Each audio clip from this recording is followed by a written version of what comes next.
Tourism Secretary Bernadette Romulo-Puyat. Thank you, ma'am, for joining us live tonight. Welcome to News Night. Thank you for inviting me. Is it your birthday today? Yesterday. Yesterday. It was my birthday yesterday, yeah, May 14. Wow, what a birthday gift. Is this a birthday gift like, or? I don't know, maybe, I don't know. It just things have been happening so fast that... Yeah. Well, you know, when we talked to you last time, no, May 9, and congratulations again, no, because of the oath taking last night. You were telling us how overwhelmed you felt. You still feel the same way? This is also real? Yes, kind of, because things have been happening so fast. I thought that my appointment papers would come later so I could properly turn over all my work in the Department of Agriculture. But, well, the President called and said that he had signed my papers and that I needed to do my oath-taking as soon as possible so I could start work today. Okay. You know, I remember when we were speaking to you on May 9 by Yes. telephone, you were telling us that your late husband must be laughing at Yes. you, and then he said because he knows you hate the attention. Yes. Well, welcome to the spotlight. Welcome to all these live interviews non-stop, ano? But you also said that you hope that media will forget about you Yes. tomorrow. That was May 10, last Yes. Thursday, for the And record. they did. They did, ano? We they did, but we sort of remembered you again because nandun ka na But naman sa the OT. news cycle is fast anyway, so... Okay. On May 9, I had asked you several questions about different things like Miss Universe, It's Yes. More Fun in the Philippines, the Madrid Fusion contracts, etc. So I wanted to, well, given that, you know, this is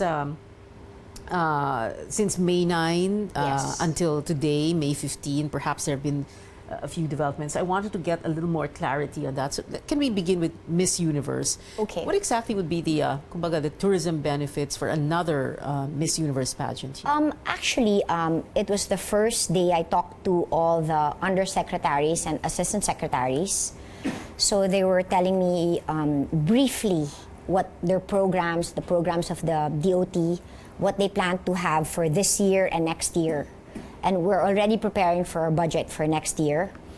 And when we were discussing, we actually have not gone into detail because all the detailed programs will be discussed starting tomorrow. But when I'm well, again, I'll still take a look at the Miss Universe and we'll just see if there's a budget. But personally, we've just had the Miss Universe, Right. and I'm not sure if we If we need wanted another one? another. Parang it's too soon. Personally, but I mean, I will still check because, you know, at least as you well know, my background has always been agriculture, food, and so I would like to listen to those who are pushing in the Department of Tourism, those who are pushing for the Miss Universe. I'd like to hear them out, and maybe they have a point. But first things first is if we have a budget for it. Okay, but of course, in the last Miss Universe, someone from the someone else had foot the bill, right? No, but That's you not- still that's had not exactly you what you still have have in mind. PNP. You still have you still have security for all the contestants. Yeah. There's still additional budget for that. Okay, you know, briefly, let's go into that. You mentioned your background. So some people, of course, although welcoming your appointment, are Yes. saying agriculture undersecretary for 12 years. Yes. What would be your, kumbaga, your on the resume coming into the tourism department? We already have joint projects with the Department of Tourism. So their work is actually nothing new to us. We've had, as I've said, Madrid Fusion, which started 2015. And then we already have, there's a law called the Farm Tourism Bill, which was authored by Senator Villar and Congressman Sharon Garin. And it's basically promoting agriculture. So Farms as tourist attractions. farms as where tourism people can have attraction. on-hand Yes, experience. on-hand experience to help the farmers, to encourage the youth into agriculture. And basically, that's my background. Okay, you mentioned the Madrid Fusion, and Yes. for a while people, like I was saying last May 9, people were a bit taken aback that, Yes. what? They're going to cancel that? Yes, Why? No? And yes. have you been able to find out exactly why that brouhaha happened? Why? As I understand that they felt that it was not promoting Filipino cuisine and Filipino ingredients. And of course, today I explained to them, coming from the Department of Agriculture, that we had for the 3 days, we had 45 local chefs voluntarily cooking using local ingredients and for local cuisine. And as I've said, when we started in 2015, it was actually a game changer. When we started Madrid Fusion, more people now started going local. More chefs wanted to buy from our farmers. And farm to table is actually, the norm right now. And our consumers right now always ask, where did you get this produce? And for me, that was a large result of Madrid Fusion. Okay, well, another project that's going to be under the microscope, I understand, or so I think, no? Buhay Karinderya. Oh, okay. There's kind of a question mark here. Are you going to look into that? I will definitely look into it because yesterday there were articles that were coming out regarding the Buhay Karinderya. Right. Supposedly that there have been advance payments. And then the program is supposed to start this June, so there have already been advance payments. So what I'm meeting with Mr. Cesar Montano tomorrow, because I've read this from the article of Buchanko. Of course, he's very respected, and he has he never writes anything that is not true. But of course, I want to hear the side of Mr. Montano. I want to ask him. First, I would like to ask him with regard to his budget, was there a proper bidding? Did you just give this to an organizer? Because I would be very bothered if there was no proper bidding, it was not transparent, and it was just given to a friend. Yeah, okay. But of course, I will ask these things, and I'm confident that Mr. Montano will be able to answer my questions. So you'll listen to him. Yes, and you will also ask him why the advanced payments. Yes. Is that government SOP? No. Hindi dapat, No, hindi ba? no. We normally give after. All right. Contracts, you mentioned contracts. So, some people have said, okay, so we have Juan de Teo, your predecessor, resigning from the department, and the president speaking to her before that happened. Then she turns in her resignation letter. But then there are questions about accountability. Yes. Even if, and this is just talk about returning the money. So number one, will the money be returned, as had early been reported by Juan de Teo's lawyer? And even if the money is returned, what happens next in terms of accountability? But I think that I will leave that up to the COA and the Ombudsman. I want to start with the Department of Tourism, just, moving on with all our projects. Now, with regard to that issue, that's already with the COA and the Ombudsman. So, it's already with the proper agency. But what I will look into are projects and programs that were signed during her time. I will just to see if there was a proper process. Because I will be implementing these projects. Now, just because it was signed during her term, it does not mean that I am not anymore liable, because I will be implementing these projects. Okay. So I just have to check every contract that was signed, every program that will be implemented. And rightly so. Rightly so. But do you already have information? Or have people been telling you that, there's more...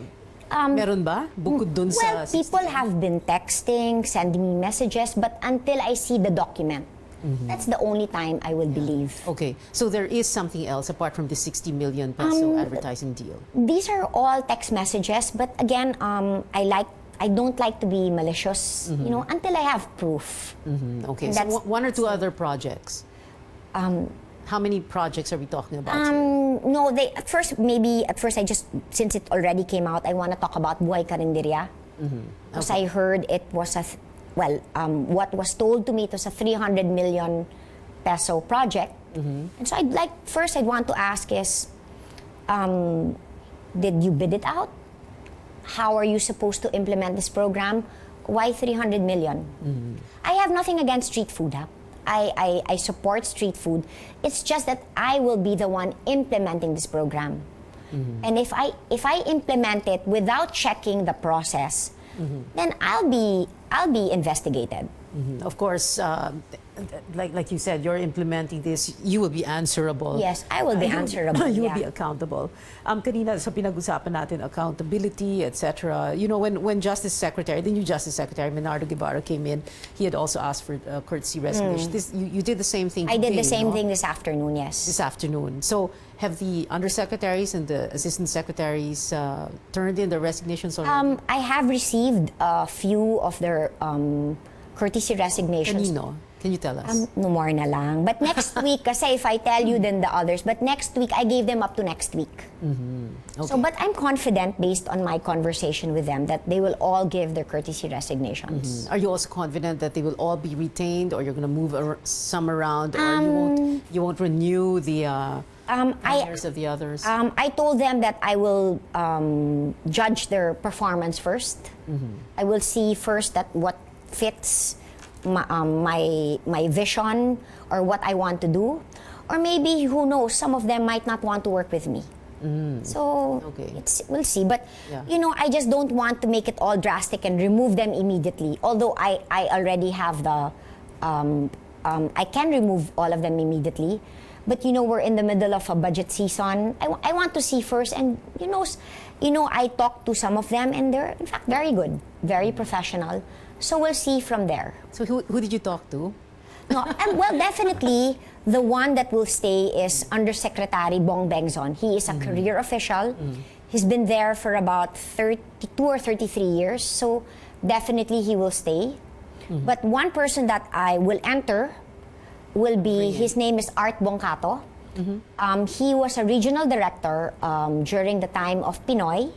He was an assistant secretary during the time of Sec Mon Jimenez. And you know, I only met him last Friday, and I was very impressed with his credentials. This man already knows the Department of Tourism inside and out.